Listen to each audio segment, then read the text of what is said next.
kids, give space. Go away.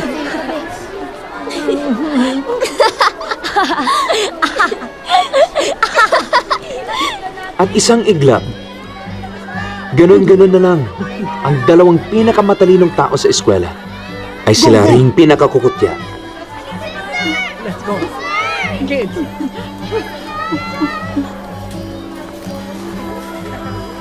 Nandiyan na sila! Takbo! Bilis!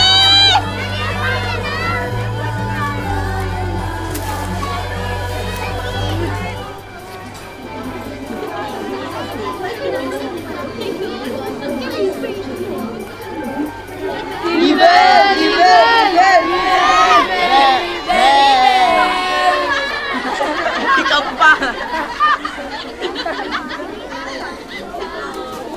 Ang baho! May alcohol ba dyan? Halika na nga!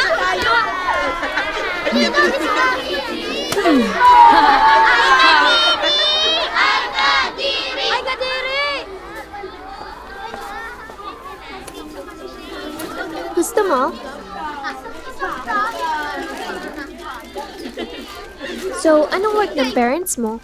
Si nanay may pwesto sa palengke. Si tatay naman, foreman sa construction. Ikaw, anong work ng parents mo? They don't work. Unemployed?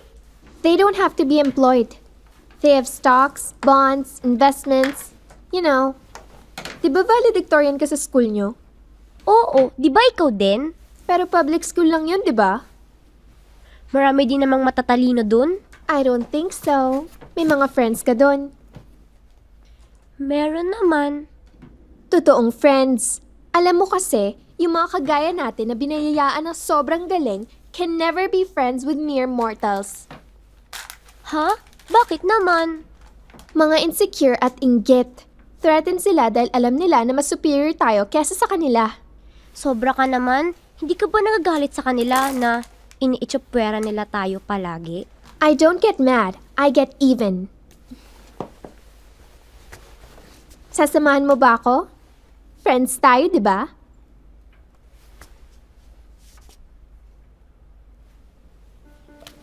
Totoong friends.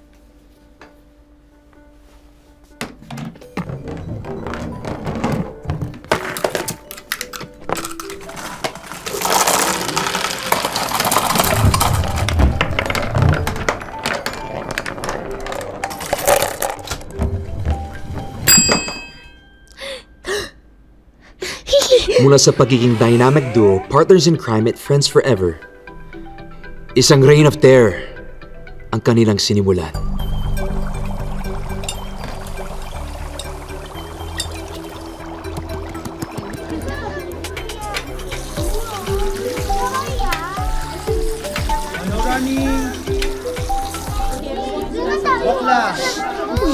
Where did Magellan first land in the Philippines? Yes, Gemini.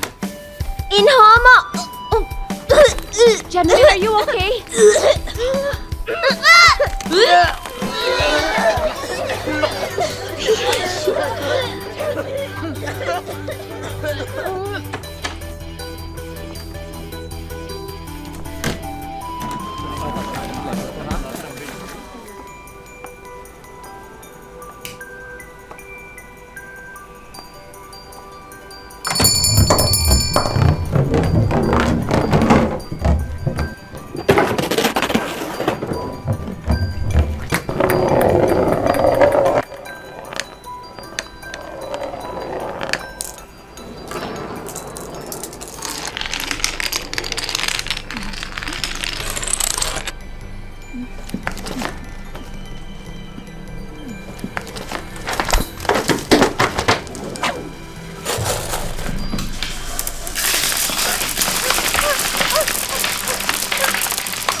Oh, kids, give space.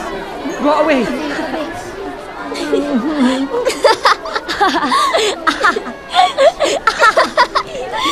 At isang iglap, Ganun-ganun na lang. Ang dalawang pinakamatalinong tao sa eskwela ay sila ring pinakakukutya. Let's go.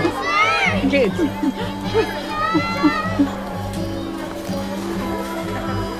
Nandiyan na sila! Takbo! Bilis!